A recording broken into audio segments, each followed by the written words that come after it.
thank you for joining us for another episode of Talk the Talk with me, Desh Bechin. Again, a very special interview for me, as sitting next to me is an incredibly supportive man, one that champions and encourages the growth of women in his organization and the motoring industry as a whole. Marq Roberts, the CEO of Fury Motor Group, has been supporting me forever. He even attended the very first Motoring Woman of the Year Awards back in 2019. I've decided not to delve into long descriptions of Marq's qualifications, career, and experience. As one can imagine, you've got to have earned much credibility in order for one to become a CEO of a large organization like the Fury Motor Group. So today, I've decided to rather honor Marq by relating how I feel about his extraordinary leadership ability and his incredible personality. Viewers, humility is not thinking less of yourself, but rather thinking about yourself less. And this is exactly what Marq represents. His humility is the trait of a leader who can acknowledge their faults and listen to his staff and colleagues around him in order to avoid making mistakes that could jeopardize the objective of that which he is leading. A blend of humility and confidence is how I see Marq every single time I have been in his presence. His confidence indicates him having a strong sense of self. He holds a belief that he is competent and can do anything and everything well, and that he will succeed. This is what most of Marq's staff says about him too. Observing Marq has taught me that confidence is our ability to stand tall and accomplish what we set out to do. I've learned that as a leader, it gives us the ability to carve out the path we see as the right one, even when others might doubt them. So I'm extremely grateful to have Marq in my corner for many years. So viewers, without further ado, let's welcome Marq Roberts, the CEO of the Fury Motor Group. And this interview is proudly brought to you by none other than Suriti Solutions.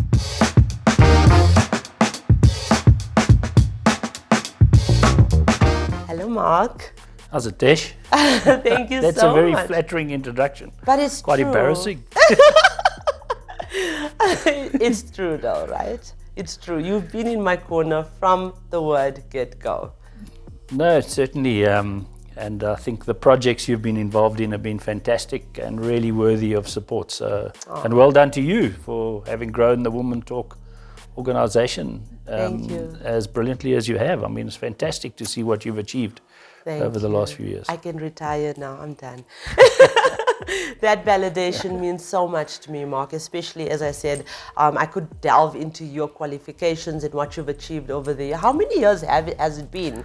Oh, I'm going to give my age away, but yeah, I've been in the motor business now. I think it's 33, 34 years, somewhere around 34 years. Almost my age, so. Okay, so yeah, let's go back. Let's go back to where it all began. Yeah, it began in Port Elizabeth at originally General Motors, and very soon after that Delta Motor Corporation. I was on the audit for Deloitte at General Motors at the time that General Motors left the country for the first time, and I was the audit manager at that time. And as you do, we sort of represented the US General Motors as they wrapped up in South Africa and handed over to the new South African managed company, Delta Motor Corporation. And then a few months after wrapping up the audit, I ended up joining Delta Motor Corporation in Port Elizabeth, and been in the motor industry since. Okay, and then how did the Fury journey begin? Yeah, after Delta moved from Port Elizabeth to Johannesburg as national marketing manager, well, after Delta in PE and various assignments there, obviously a lot of interactions with dealers, etc. Left Delta and took up a position as sales and marketing director for Tiger Wheels for a period of time, so on the supplier side of the business, but always stayed close to the guys in the industry and friends of mine in the industry. And in 2001, I joined a friend of mine, Vince van Mark, who had a small dealership group at that point in time. When I say small, 3 dealerships and a couple of used car businesses, and I joined him as a dealer principal to run one of his well, those days, Delta dealership still, to run the Santon Delta dealership as a dealer principal. And then in the next year, we were bought out by Fury Motor Group, and the guys who were shareholders in the business, we had a restraint, and we stayed on for, well, some guys stayed on for longer than others, me being the one. And we moved from running the Delta, and subsequently GM came back into the country, the GM side of the business for Fury for a while, and then I moved across to Ford, and I was a dealer principal in the Ford business, and then eventually progressed to my current position in the Fury Group, which is CEO. I think it's now 8 or 9 years ago, I think. Yes. And tell us a bit more about Fury Group. Fury, interesting business, was started in late 1995, opened in 1996 by Ken Cosgrove, and a couple of his still partners today, shareholders of ours in our group. Ken and Piet Klopper, Johan Erasmus, they left Barlows, and they opened the Ford dealership in Paulshof. It was the very first Fury dealership. They had some foreign investors that supported them at that stage, and that the business grew from there, from 1996, from starting out with the one Ford dealership, and today I think we are 25 dealerships. Yes, I know. 25, I think, with 11 brands. So we've grown over the years. It was initially Fury Ford, right? Yeah, all our dealerships are branded Fury Ford, an area, Fury Ford Santon, Fury Ford Fourways, or and then or they Fury Mazda Fourways, Fury Fury Ford Toti, or wherever they're located. So our naming convention is Fury brand area. So back to why we're here, okay, and why you're here to champion for us again.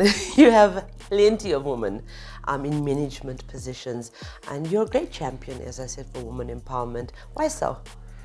I think, Desh, it's more, I don't think we go out expressly looking to do that, but I think we're an equal opportunity employer, and everybody has an opportunity, and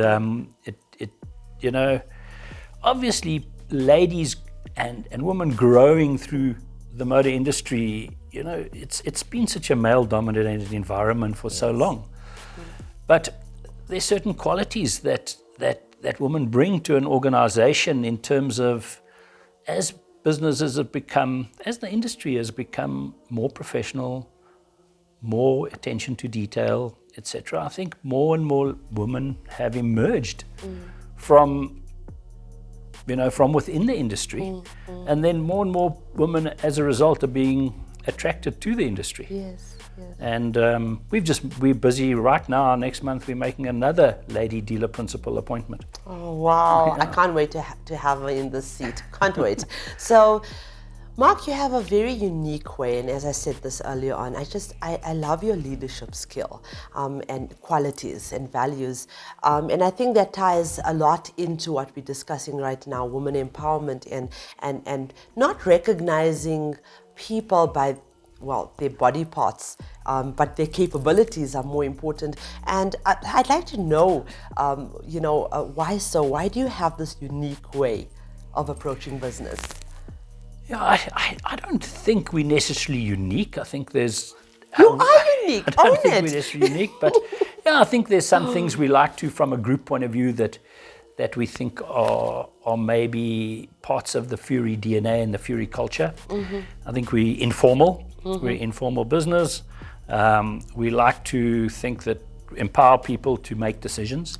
I learned way back in my career that, rather make some wrong decisions than don't make decisions. The business moves forward when you're making decisions. I had a CEO many years ago in Delta Motor Corporation. I remember in a meeting said, guys, as long as we're making 6 out of 10 right, we're taking this organization forward.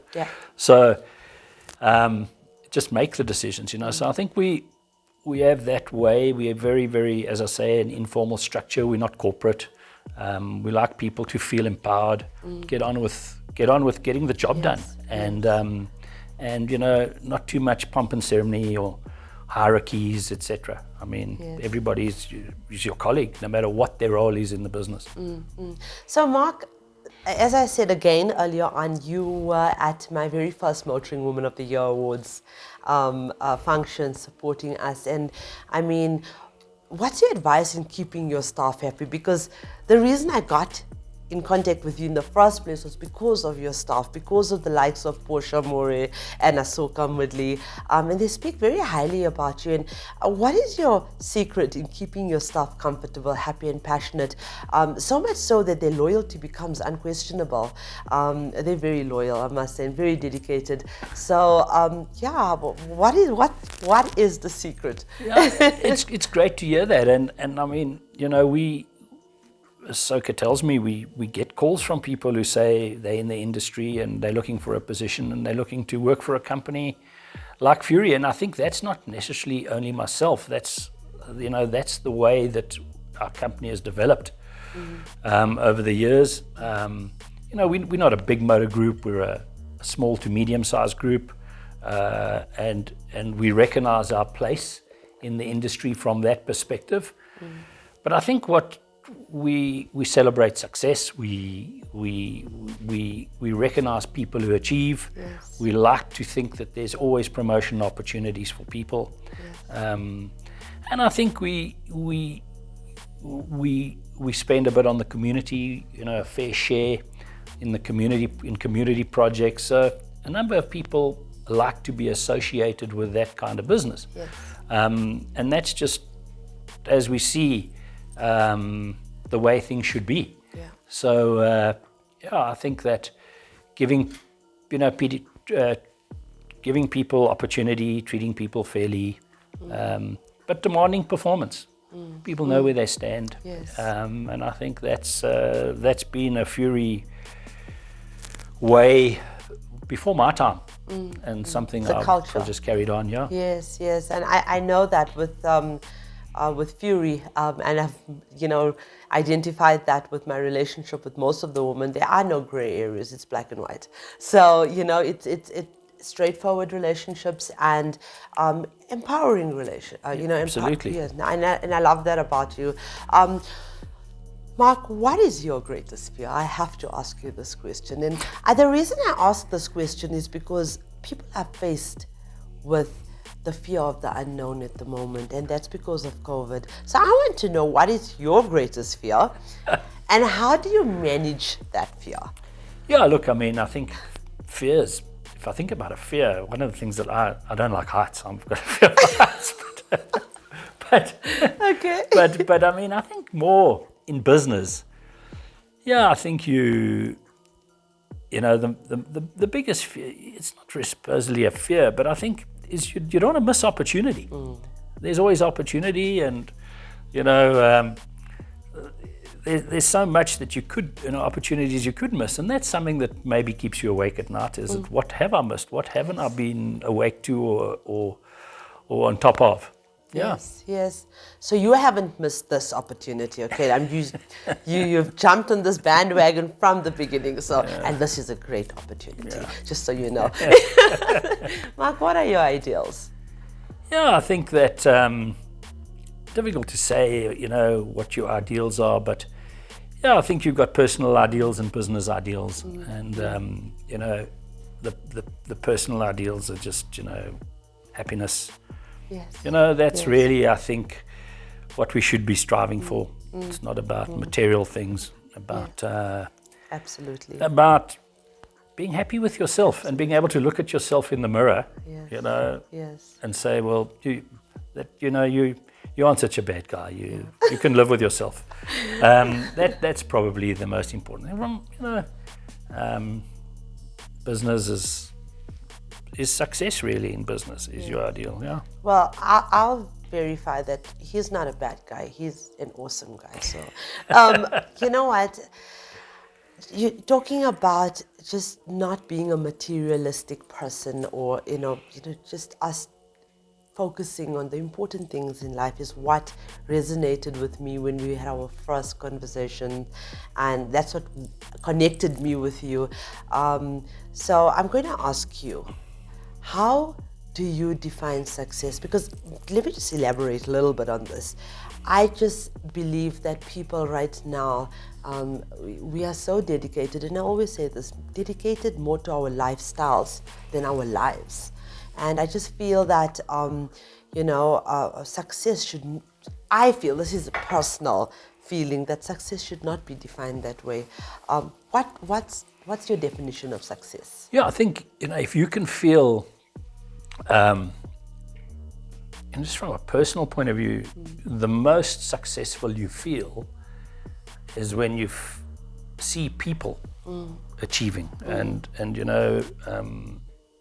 if you talk about it from a business point of view, I think it's really having a balanced business, not all about the money and the bottom line returns. Yes, absolutely important.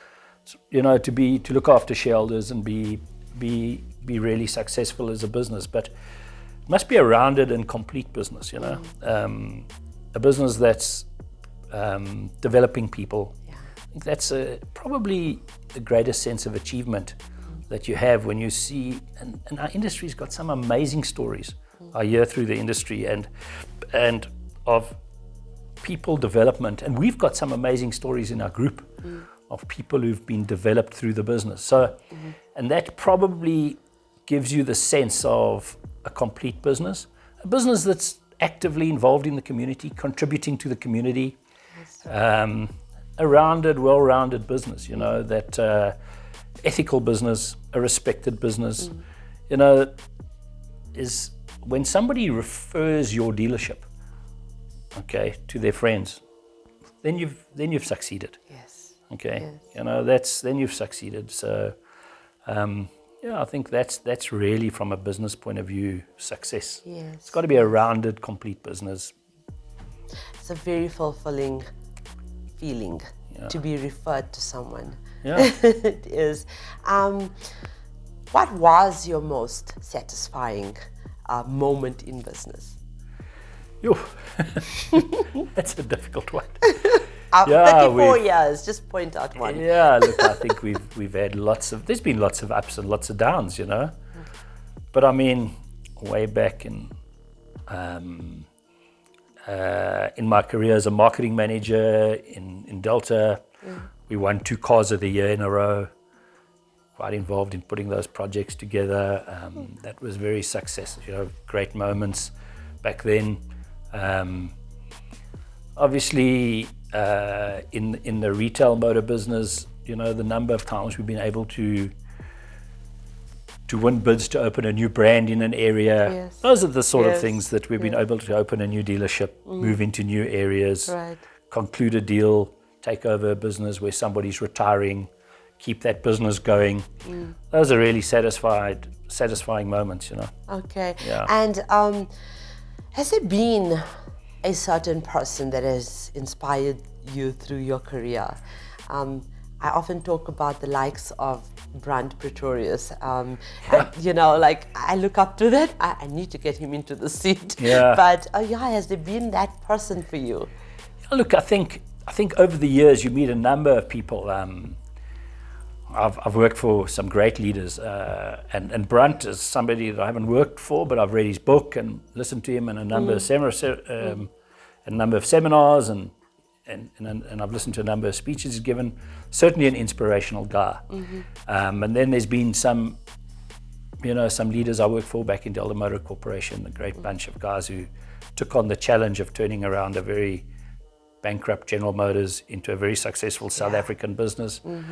Under the leadership then of Keith Butler-Wheelas, who I still see today. Keith lives in the UK, and I still see him from time to time. Oh gosh, his holiday home in can't St. invite Francis. him to the show. He went on to head up a very big international business. I worked at Tiger Wheels under the leadership of a great guy, Eddie Kazan. Fantastic. Eddie's passed on now, sadly. And but I think from an inspiration point of view, I think the biggest inspiration comes from some of the people that have had no opportunity. You give them a small opportunity and they rise quickly in the business. Yes. They actually are bigger inspiration than any of the leaders I've worked with. Because if you think about it, I mean, there are so many people that have come through our business who are in management positions today who had no opportunity, not great educational opportunities. Yes. We've got people in that who started out as a cleaner. Wow. And I think that's more inspirational than anything else for me. Yes, yes, definitely. Marq, what would you change in this world? Except for COVID. We don't want COVID. Yeah. If you had a magic wand, what would you change?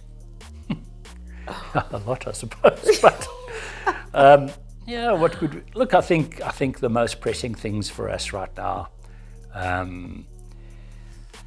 what we've done to the environment, how we could we could get back to, if we could wave a magic wand and put that right. It's not unless we start doing something about it and urgently, and not just talking about it. I think that's really important.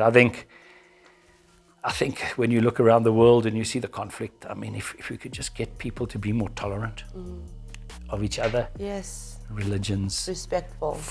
Cultures, just more respect, more tolerance. I mean, there's just so much intolerance. And then, I think there's just so many leaders that take people along, and people, if people just stop being, just following people blindly, and you wonder why they do. They must be lacking something. But I mean, there's so many leaders in the West and elsewhere in the world, and we tend to think of despot leaders, but I mean, it's crazy. I think in the developed world, there's some leaders that get some blind following that these guys are dangerous. Yes. Yes, and I think it's so important because, I mean, if you're in a place of power, I always say, if you are in a place of power, use that empower to empower, or use that power to empower. So people in leadership roles have such a huge responsibility. Yeah. And we've got some world leaders, I think, who are a problem. Yeah. So, Marq, what was the hardest decision that you've ever had to make? Yeah, I think the hardest decisions we've always had to make in business have been when we've reached that stage, and it's, as you get, when you've been 34 years in the motor business, the business comes in cycles and waves, and I mean, the most recent being the impact of COVID and shutdowns. And that is where you have to reduce staff. The decisions taken in the interests of looking after the interests of everybody, you've got to, find ways to cut back, and, people lose jobs as a result and whatnot. And over my career, it's probably happened four times, in different positions. Yes. Fortunately, in the Fury organization, only recently with COVID. But in my previous career, it did happen, and it's always been the hardest times. Right. I think, yeah. Right. Very, very difficult. Small businesses and the larger ones, we're going through the same thing, same boat. I'm going to ask you a question, and the reason I ask this question, in fact, you're the first person I'm asking this question to. And as I said, the reason I'm asking this question is because maybe you can prevent someone else from doing this. Yeah. What mistakes have you made along the way? Many. Give us 2 or 3. No, difficult to say, specifically. But I think the biggest mistakes are, you'll find, where you've had a gut feel that this is the wrong way to go, but you're sort of either bullied, or you coerced, or you think, no, this is going to be and you don't go with your gut, you go with maybe your head sometimes. Yeah. And you make some decisions and they're the wrong ones. And most times when you look back, if you went with your gut, you wouldn't have made the mistake. Yep. Yeah, and I think we've taken on some businesses that that were not the best decisions, and we think we're superhuman, and the business is battling. We think we can fix it. Our way will fix it. Proves harder than you think. But Yes. So that's happened. You make wrong decisions. You back the wrong horse sometimes in people. Yes. We do that. I always say that a bend in the road is not the end of the road, and mistakes need to happen for you to learn and grow from it. But as I said earlier, unless you're making those calls and moving forward, you can't make them all right. Yes, definitely. No one can.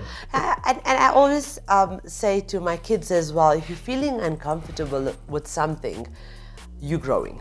Yeah. There's growth there somewhere. So, Yeah, that's but on the contrary, what are some success habits? Yeah, I think, and the people will tell you, many guys say, get up really early in the morning and be first at work and do this. That's not me. I'm not. You're not the part of the 5 a.m. club. Okay. I'm not. I tried to be a part of the 5 a.m. club. Yeah, and maybe it would improve my efficiency, but I'm not. So, but I'm one of the late guys, So, no, when you say what are your success habits, and probably over the years I've learned the biggest success habit you can have is follow your gut. Follow your gut. Okay, I like that. I've taken something out of this for myself. I'm going to follow my gut.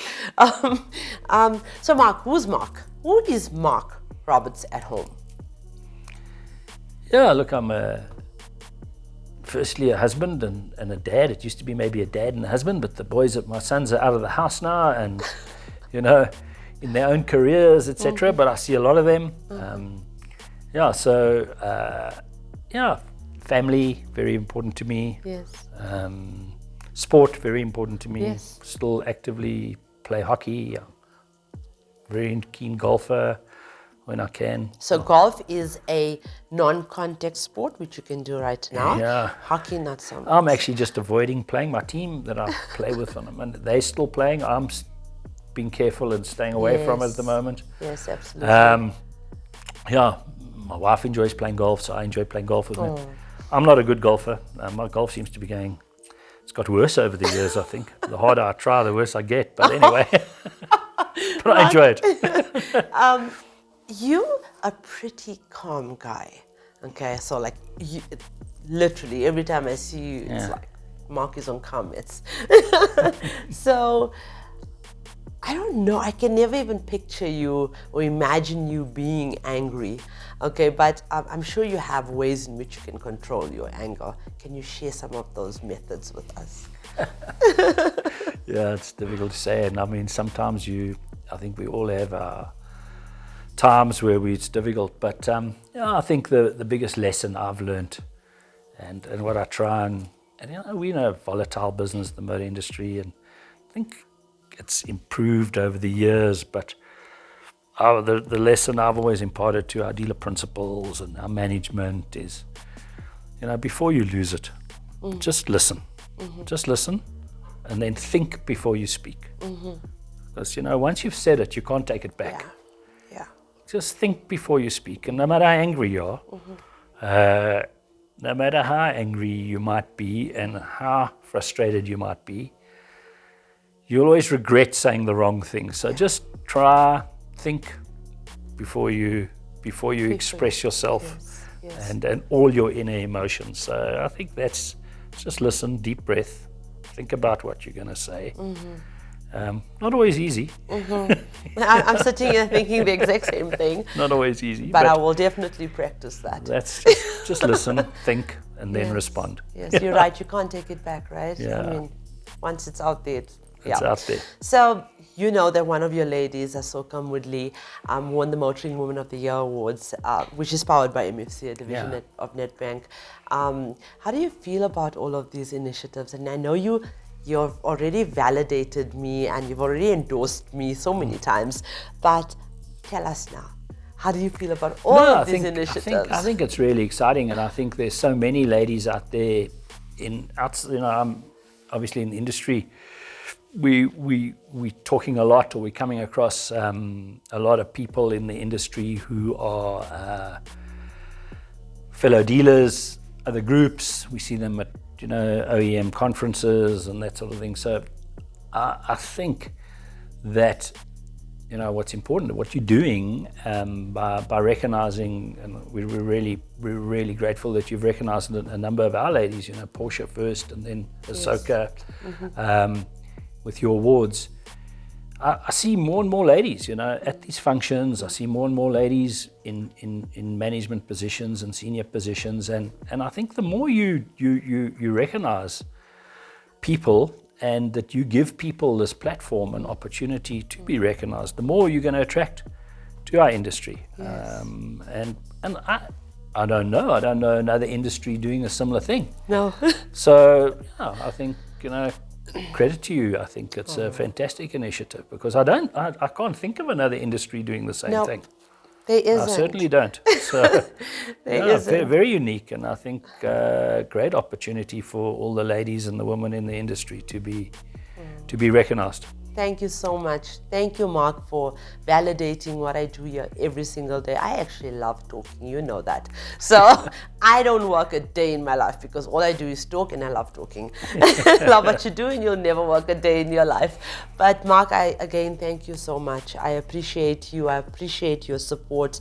And I hope the Fury and everything that you are doing at the moment with the group, and I hope that you grow from strength to strength. And thank you. Thank you so much. Thank you, Desh, and same to Women's Talk. And just carry on what you're doing. Thank you. Thank you very much, Marq. And thank you, viewers. Thank you for following us on all our platforms. Our non-profit companies, the Motoring Woman of the Year Awards, powered by MFC, a division of Nedbank, and the Talk Studios, powered by Sariti Solutions, are aimed at providing a platform to share our experiences and to educate the future generations to explore the endless and exciting career opportunities in motoring South Africa.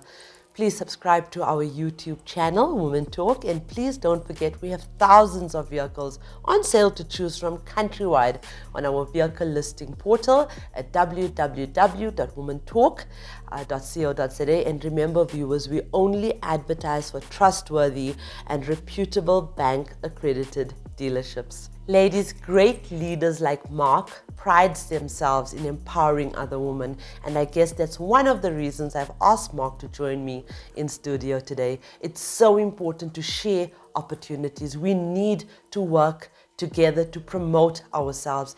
If you're in a leadership or executive role, look for women who would benefit from an upcoming opportunity and recommend them.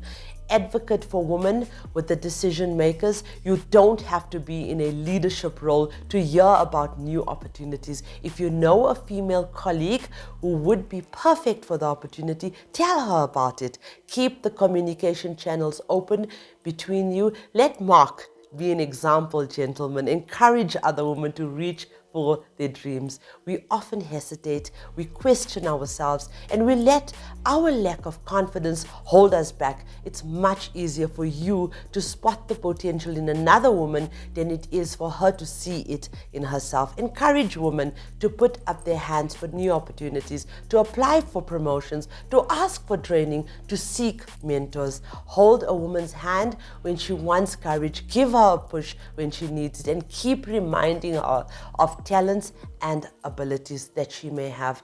There are a lot of people who find it easy to pull others down. We need to be the people to help them climb higher. And with that in mind, ladies, don't wait for someone else to open that door for you. Go ahead and do it for yourself. And please remember that the question isn't who's going to let me. It should always be who's going to stop me.